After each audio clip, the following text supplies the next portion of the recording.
Good morning student. आज की class में हम पढ़ेंगे reducing property of hydrogen peroxide. देखिए, पिछली क्लास में हम लोगों ने सीखा क्या था। हम लोगों ने सीखा था oxidation property of hydrogen peroxide. Hydrogen peroxide के ऑक्सीकारक गुण, यानी कि ऐसे रिएक्शन जिसमें आपका hydrogen peroxide as a oxidant, यानी कि एज एन ऑक्सीडेंट बिहेव करेगा। तो वो हम पिछले क्लास में पढ़े थे। आपको बताए थे कि आप लिखेंगे कि हाइड्रोजन पेरोक्साइड हमारा ऑक्सीडेशन भी करता है और रिडक्शन भी करता है, यानी कि ये as a reducing agent and as an oxidant भी यूज होता है।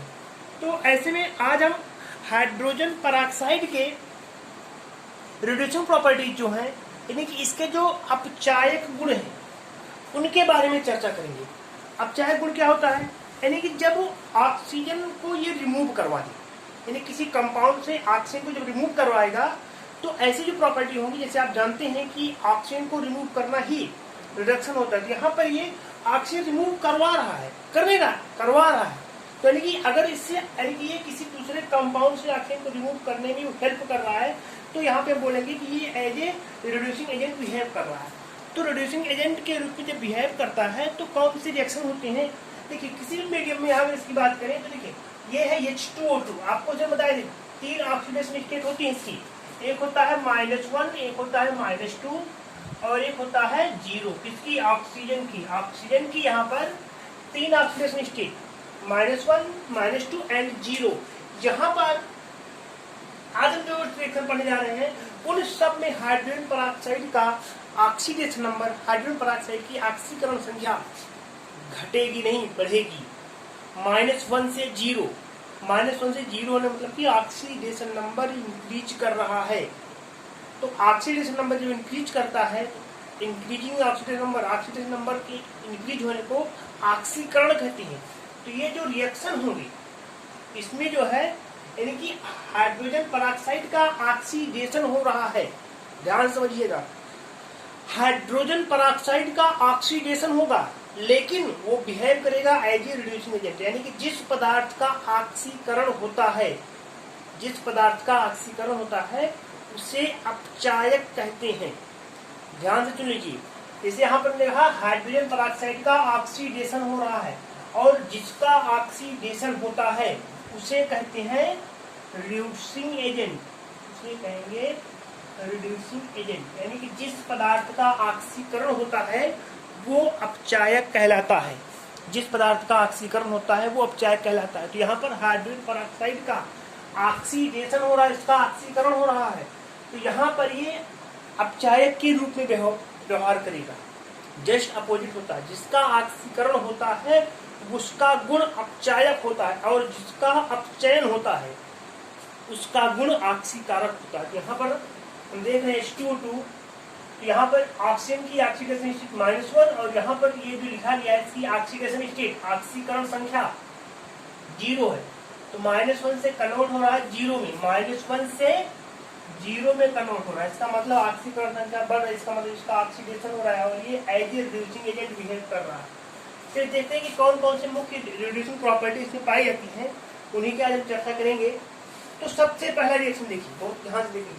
आप बताएंगे hydrogen peroxide converted the silver oxide into silver, यानी कि हाइड्रोजन पेरोक्साइड की सहायता से हाइड्रोजन पेरोक्साइड H2O2 की सहायता से, हाइड्रोजन पेरोक्साइड की सहायता से हम सिल्वर ऑक्साइड को सिल्वर में कन्वर्ट कर सकते हैं। अब देखिए, सिल्वर ऑक्साइड से सिल्वर में कन्वर्ट होने पर क्या हो रहा है, ये आपका है सिल्वर ऑक्साइड, Ag2O कहते हैं सिल्वर ऑक्साइड, और Ag2O से बन रहा है 2Ag। यहाँ से ऑक्सीजन क्या कर रहा है, रिमूव कर रहा है, ऑक्सीजन बाहर निकल रहा है। तो ऑक्सीजन बाहर निकलने को क्या कहा जाता है, ऑक्सीजन जब बाहर निकलता है तो ऑक्सीजन के बाहर निकलने को कहा जाता है अपचयन। ऑक्सीजन के बाहर निकलने को कहा जाता है अपचयन। तो ध्यान से देखिए कि यहाँ पर इसका सिल्वर ऑक्साइड का, ध्यान दीजिए, 2 पदार्थ है, सिल्वर ऑक्साइड का हो रहा है रिडक्शन, हो रहा है, और H2O2 का ऑक्सीडेशन हो रहा है, इसका अपचयन हो रहा है, इसका ऑक्सीकरण हो रहा है, इसका रिडक्शन, और इसका क्या हो रहा है, H2O2 क्या हो रहा है, ऑक्सीडेशन। तो अब इस रिडक्शन किसका हो रहा है, सिल्वर ऑक्साइड का। कौन करवा रहा है, H2O2। तो हुआ ना कि H2O2 के द्वारा सिल्वर ऑक्साइड का सिल्वर में रिडक्शन, सिल्वर में अपचयन। और आप ऐसे बताएंगे, hydrogen peroxide reduce the silver oxide into silver. Hydrogen peroxide silver oxide को सिल्वर में अपचयित कर देता है, सिल्वर में अपचयित कर देता है, इसका ये अपचायक गुण है, ठीक है ना। ये आप अपचायक गुण की बात करेंगे, सिल्वर ऑक्साइड को सिल्वर में। तो यहाँ पे देखिए 2Ag2 से बना 2Ag, ऑक्सीजन बाहर हो गया, ऑक्सीजन बाहर हो गया, इसका मतलब इसका रिडक्शन हो गया। ऑक्सीजन बाहर हुआ, इसका मतलब इसका रिडक्शन हो गया। हम देख रहे हैं क्या कर रहा है, ये रिडक्शन करवा रहा है। अगर आप इसी रिएक्शन को डिटेल से देखना चाहें तो उसको फिर से यहाँ लिखते हैं। हमारे पास है Ag2O से बन रहा है, क्या बन रहा है, 2Ag बन रहा है। Ag2O, यहाँ पर ऑक्सीजन की ऑक्सीडेशन स्टेट -2 है और सिल्वर की +1 है, और +1 से इसका हो रहा है यहाँ पर 0। इसके लिए आपको रेडॉक्स चैप्टर पढ़ना होगा, पहला चैप्टर। तो -2 और यहाँ पर +1, तो +1 से 0 हो रहा है, +1 से क्या हो रहा है, 0 हो रहा है। अब आप देखिए दोनों को, यहाँ -1 से 0, यहाँ +1 से 0। तो जब -1 से 0 हुआ, इसका मतलब क्या हुआ, बढ़ा, और यहाँ पर क्या हुआ, घट रहा है। तो घट रहा है तो रिडक्शन होगा, घट रहा है तो रिडक्शन होगा। यानी कि ये रिएक्शन देखिए, ये जो रिएक्शन लिखा गया था H2O2 से O2 का बनना, ये ऑक्सीडेशन था, क्योंकि -1 से 0 हुआ। और यहाँ पर देखेंगे Ag2O से 2Ag हुआ, +1 से 0 हुआ, यानी कि यहाँ पर घटा, तो ये आपका क्या हुआ, रिडक्शन होगा, ये अपचयन होगा। तो ये देखिए कि हाइड्रोजन पेरोक्साइड ने पहला रिएक्शन करा दिया, H2O2 से हम सिल्वर ऑक्साइड को सिल्वर में कन्वर्ट कर पाए। दूसरा आप बताएंगे लेड डाइऑक्साइड। आप बताएंगे hydrogen peroxide reduce the lead dioxide to lead monoxide.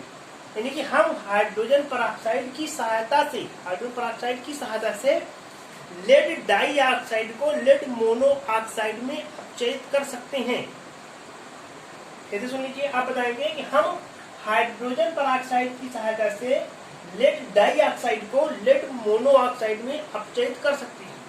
या इसको आप ऐसे लिख सकते हैं, hydrogen peroxide reduce the lead dioxide into lead monoxide. Lead dioxide से लेड मोनोऑक्साइड, बहुत सिंपल सा रिएक्शन। यहाँ पे देखिए PbO2 प्लस H2O2, PbO2 दो ऑक्सीजन तो डाइऑक्साइड हो गया, डाइऑक्साइड से H2O2 बना, सर H2O2 से रिएक्ट कराए तो PbO मोनोऑक्साइड बन गया। एक ऑक्सीजन यहाँ भी निकला, ऑक्सीजन निकल रहा है, बार बार ऑक्सीजन निकल रहा है, तो ऑक्सीजन निकला तो इसका मतलब रिडक्शन हुआ, अपचयन हुआ। जब भी ऑक्सीजन निकले तो समझ लो कि रिडक्शन हो रहा है। ऑक्सीजन जुड़े तो ऑक्सीडेशन, ऑक्सीजन निकले तो रिडक्शन, ऑक्सीजन निकले तो रिडक्शन, ऑक्सीजन जुड़े तो ऑक्सीडेशन। पिछले रिएक्शन में आप देखेंगे ऑक्सीजन जुड़ा था सब में, आज सब में ऑक्सीजन क्या हो रहा है, निकल रहा है, तो ऑक्सीजन निकलेगा तो रिडक्शन। यहाँ पे इसका भी लेड डाइऑक्साइड का लेड मोनोऑक्साइड में ऑक्सीडेशन से रिडक्शन हो गया। तीसरा रिएक्शन थोड़ा सा टिपिकल होगा, पोटेशियम डाइक्रोमेट से मैग्नीज सल्फेट। पोटेशियम परमैंगनेट होता है KMnO4, लाल दवा कहते हैं KMnO4, पोटेशियम परमैंगनेट। तो KMnO4 ये रिएक्शन जो होता है वो एसिडिक मीडियम में होता है, इन एसिडिक मीडियम, अम्लीय माध्यम में। इसको लिखा जाएगा, उसमें आप लिखेंगे कि हाइड्रोजन पेरोक्साइड अम्लीय माध्यम में पोटेशियम परमैंगनेट को मैग्नीज सल्फेट में अपचयित कर देता है। पोटेशियम परमैंगनेट को मैग्नीज सल्फेट में अपचयित कर देता है, ऐसे लिखेंगे आप। इसको आप कह सकते हैं in acidic medium hydrogen peroxide, in acidic medium hydrogen peroxide react with potassium permanganate and gives manganese sulfate. Reaction is reducing reaction. इसको आप सिंपल लैंग्वेज में ऐसे लिख सकते हैं, hydrogen peroxide reduce the potassium permanganate to manganese sulfate in acidic medium. अम्लीय माध्यम में रिएक्शन होगा। तो सिंपल से रिएक्शन लिखेंगे 2KMnO4 plus 3H2SO4 plus 5H2O2 gives out K2SO4 potassium sulfate plus MnSO4 मैग्नेस sulphate. ये है आपका, ये है मैग्नेस सल्फेट, ध्यान रखिएगा मैग्नेस सल्फेट, ये potassium permanganate मैग्नेस sulphate plus H2O plus I2O2।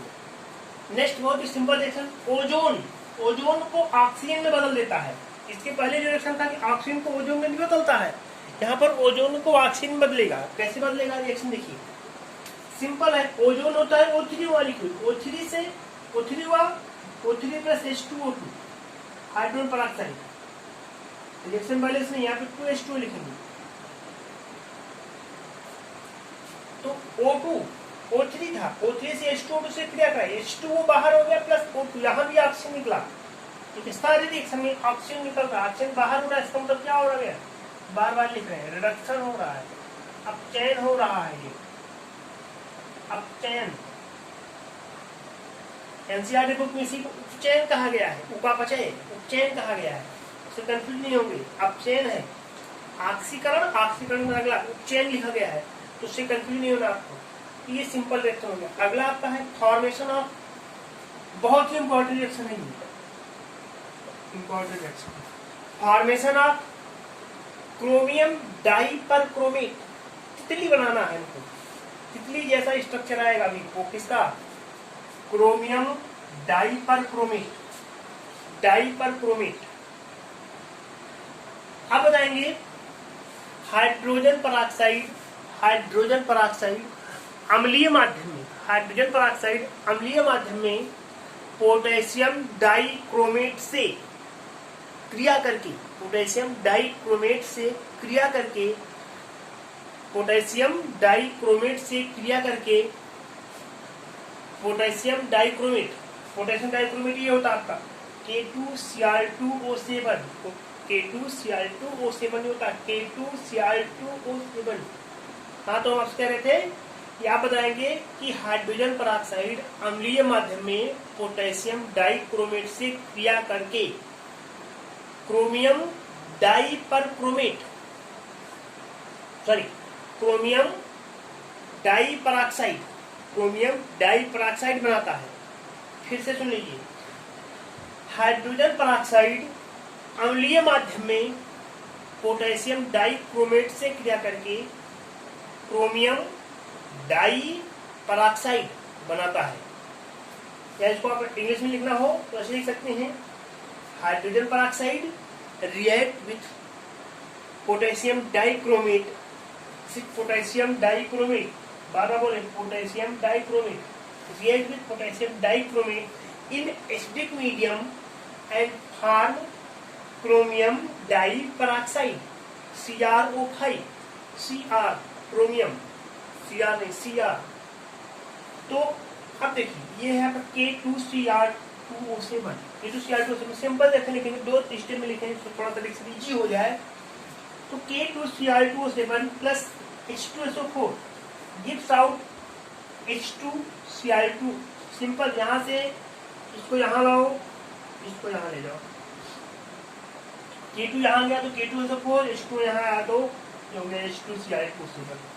फिर इस H2Cl2O7 को हम रिएक्ट करेंगे 4H2O2 हाइड्रोजन पराक्साइड के 4 मॉलिक्यूल के साथ, तो यहाँ से बन जाएगा CrO5, दिस इज क्रोमियम डाइपरक्रोमेट। ये आपका क्रोमियम डाइपरक्रोमेट होता है, क्रोमियम डाइपरक्रोमेट बनेगा और 5H2 मॉलिक्यूल जल के 5 और यहाँ से निकल जाएंगे। हम इसके स्ट्रक्चर की बात करते हैं, इसका स्ट्रक्चर भी कई बार पूछा गया है, बटरफ्लाई स्ट्रक्चर होता है इसका, बटरफ्लाई स्ट्रक्चर। इसके पहले आप बुक स्ट्रक्चर बटरफ्लाई, तो देखिए यहाँ पर आपको बताए थे कि जब दो ऑक्सीजन कंटिन्यूअस जुड़े हो तो उसको कहते हैं पराक्साइड।